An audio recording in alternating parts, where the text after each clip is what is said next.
고린도후서 전체는 직분에 대한 가르침입니다. 하나님께 은혜 받은 자가 어떻게 교회와 성도를 섬겨야 하는지를 가르칩니다. 특별히 오늘과 내일 말씀인 8장, 9장은 모든 성도가 참여하는 구제 헌금에 대해 가르칩니다. 사도나 목사가 말씀을 전하는 것과 성도들이 헌금하는 것은 다 동등한 직분입니다. 둘 다 은혜와 은사이고 직분으로 섬기는 것이며 성도의 유익과 하나님의 영광을 위한 열매를 맺습니다.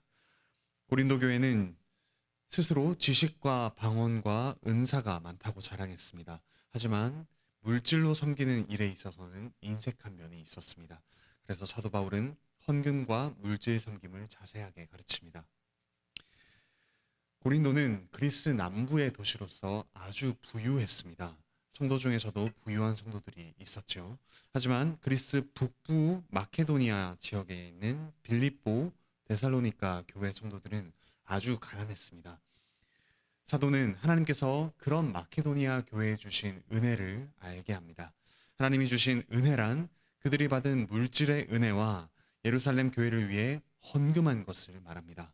그들은 극심한 가난 가운데서도 넘치는 기쁨 때문에 풍성하게 연보했습니다. 2절에 나오는 연보라는 말은 후하다라는 뜻입니다. 그들이 물질이 많기 때문에 많이 헌금한 것이 아닙니다. 하나님이 주신 기쁨이 많기 때문에 많이 헌금했습니다. 아마 가난한 성도 한 사람 한 사람이 행한 그 헌금의 액수는 많지 않았을 것입니다. 하지만 그들의 수입에 비해서는 아주 많은 액수를 헌금했을 것입니다. 마케도니아 성도는 4절에 나오듯이 성도를 섬기는 일, 즉 직분에 참여함, 코이노니아이죠. 이 참여하기를 간절히 구했습니다. 간절히 구하다라는 말은 위로하다, 권면하다, 간청하다라는 뜻입니다. 사도가 이전에 고난 가운데 받았던 위로를 나타내는 말이기도 합니다. 그들의 헌금은 하나님이 주시는 은혜와 위로를 다른 성도와 교회들과 나누기를 열망하는 것이었습니다. 그리고 고린도 교회 역시 이미 구제 헌금을 모으기 시작했습니다. 그리고 사도는 지금 다시금 그들을 격려하면서 그 일을 끝까지 이루라고 디도를 파송하며 권면합니다. 그리고 이 마케도니아 교회의 이야기를 예로 들죠. 고린도 교회는 믿음, 말, 지식, 모든 간절함, 사도를 사랑하는 일에 넘친다라고 7절에 나오듯이 자타가 공인했습니다. 그리고 이제 말씀이 넘치는 그들에게 물질 나눔의 은혜도 풍성하라라고 권고합니다. 근데 8절에 나오듯이 구제 헌금은 명령이 아니라 10절에 나오듯이 뜻입니다. 명령이란 하나님께서 계시해 주시는 분명한 명령입니다. 뜻이란 하나님의 명령을 사도가 구체적으로 적용하도록 조언해 주는 것입니다. 비록 이 뜻은 명령은 아닐지라도 성령 하나님께서 사도를 통해 주시는 지혜가 그 안에 스며들어 있습니다. 자원하여 구제 헌금을 하는 것은 그리스도의 은혜가 교회 안에 흘러 넘치는 것을 나타냅니다. 하나님이신 그리스도께서 원래 어떤 분이셨습니까? 그 누구보다 이 세상에서 가장 부요한 분이셨습니다. 하늘 영광과 풍성함을 누리시는 온 세상의 소유자이셨습니다. 하지만 죄로 인해 모든 것을 잃어버린 우리를 구원하기 위해 그분은 낮아지셨습니다. 우리와 같이 되셨고 죽기까지, 자기를 모두 비워내기까지 가난하게 되셨습니다. 그리고 이제 우리는 그분의 부요함으로 인하여 참으로 영생, 만물을 소유한 부요한 자가 되었습니다. 이 은혜를 받은 성도는 이제 그리스도를 본받아 행합니다. 자발적으로 자신이 가진 것을 다른 성도에게 나누어 줍니다. 그리스도의 은혜에 참여하죠. 헌금은 그리스도의 십자가 희생이 우리 삶에서 물질로 나타나고 흘러나가는 일입니다. 구원의 은혜를 받은 고린도 성도에게 하나님은 이미 11절에 나오듯이 원함과 12절에 나오듯이 할 마음을 주셨습니다. 할 마음이란 구약 성도들이 이전에 자발적으로 제물을 드렸던 자원제 혹은 감사제를 뜻하는 말입니다. 그리스도의 십자가 위에 속죄제 제사가 이루어졌지요. 그것은 우리를 구원하는 제사였습니다. 그리스도께서 우리를 위하여 십자가의 속죄 제사를 자원하여 기쁘게 드리셨습니다. 이제 우리는 더 이상 우리의 구원이나 죄 용서를 위해 자원제를 드리지 않습니다. 이제 그리스도의 속죄 제사로 인해서 우리는 그리스도의 몸과 연합한 후에 우리가 가진 것으로 감사의 제사, 자원하는 감사의 제사를 드릴 수 있게 되었습니다. 이제 우리는 그리스도의 구원을 감사하면서 물질로 성도를 구제합니다. 하나님께서는 우리가 자원하는 심정으로 감사하며 기쁘게 헌금하기를 기뻐하십니다. 이것은 단순히 우리가 하나님께 무언가를 바친다라는 의미와 더불어 우리에게 10절에 나오듯이 유익을 주는 일입니다. 그리스도의 낮아지심과 섬김의 은혜에 참여하면서 그 그리스도의 형상으로 자라가는 크나큰 유익이 있죠. 헌금의 또 다른 유익은 교회를 평등하게 하는 것입니다. 13절부터 15절에 나오듯이 도움을 받는 성도에게 유익을 줍니다. 그리고 도움을 받은 성도와 교회는 다시금 그들을 도와준 성도들, 교회를 도와줍니다. 고린도 교회의 구제 헌금을 받은 예루살렘 교회 성도들은 또한 고린도 교회를 도울 것입니다. 고린도 교회를 위해 기도하며 그들이 가진 영적 은사를 활용할 것이죠. 이처럼 평등이란 것은 이미 받은 사람들이 가진 것을 자발적으로 나누어짐으로써 이루어지는 것입니다. 하나님께 여러 가지 은혜, 말씀의 은혜와 물질의 은혜를 받은 성도가 자기보다 그것을 적게 받은 성도에게 나누어 주는 것이 평등입니다. 성도는 자신이 가진 모든 것을 하나님께서 주신 것이라며 고백합니다. 그래서 자발적으로 가진 것을 나눕니다. 거저 받았으니 거저 줍니다. 물질뿐만 아니라 말씀을 먼저 받은 목사 역시 설교 그리고 개인적인 권면으로 이 말씀의 은사를 평등하게 나누어야 합니다. 이처럼 모든 성도가 물질을 나눌 때 우리는 신중하게 행정적으로 섬기는 공적인 직분자를 세웁니다. 사도 바울은 헌금을 모으고 나누어 주는 일에 디도 그리고 다른 두 형제를 임명했습니다. 그리고 이 기회에 집사의 자격에 대해서 가르칩니다. 디도는 기쁘게 자원하는 심정으로 헌금과 관련한 직무를 맡고 고린도 교회로 갔습니다. 그리고 또 다른 형제 한 명이 나옵니다. 그는 복음으로 칭찬을 받고 택함을 받은 사람이죠. 또 세 번째 인물, 또 다른 형제 역시 하나님의 교회를 위해 섬기려는 자발적이고 간절한 마음이 있었습니다. 이 사람을 확인하여 검증하는 절차가 있었죠.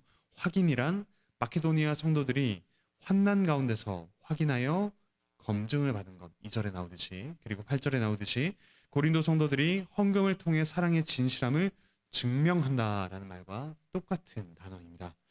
교회의 헌금을 맡아 관리하는 사람은 믿음이 분명하고 또한 교회 공동체 안에서 성도들에 의해 검증을 받은 사람, 확인을 받은 사람이어야 합니다.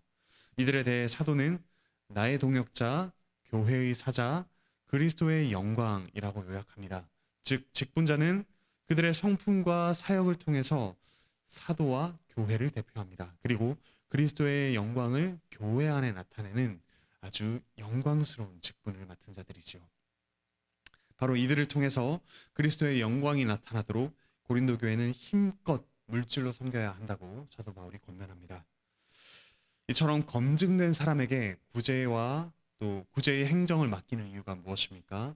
바로 이와 같은 재정 문제 때문에 비방을 받지 못하게 하려 함입니다. 즉 교회를 비난하는 일을 예방하기 위해서입니다. 좋은 일에, 이 선한 일에 비방을 받지 않도록 하기 위해서이죠. 사도는 하나님 앞에서 양심적으로 재정을 집행합니다. 동시에 사람들과의 관계에서도, 일을 하는 일에 있어서도 정당한 선한 절차를 밟아야 합니다. 사랑하는 형제자매 여러분, 우리 교회와 성도가 헌금과 물질의 나눔에서 이제까지 풍성하게 힘써옴에 참으로 감사합니다. 하지만 성령 하나님께서는 덧붙여 이렇게 말씀하십니다. 데살로니가 전서 4장 1절입니다.